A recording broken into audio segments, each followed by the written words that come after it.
కట్టి ఊళ్ళోకి వచ్చనమ్మా చాలారి పూలు పెట్టి జాతరులు తెచ్చనమ్మా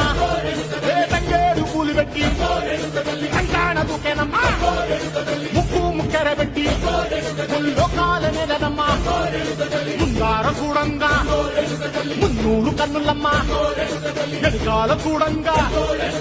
ఏనూరు కన్నులమ్మా సాధువు శిస్తులంతా సాగిల బట్టరమ్మా మహారాజు రాజులంతా మొగారిల్లిరమ్మా కోరిక కోరంగా రంగులు పూసినాము ఆశలు తీరంగా ఏసాలు వేసినాము నీకన్నా పెద్ద దిక్కులో కాన ఎక్కడుంది నైవేద్యం పెట్టంగా మా కాడ ఏమిటుంది మనలన్నీ అలగించి మరణీయవే తల్లి కన్నా బిడ్డలను కాపాడవే తల్లి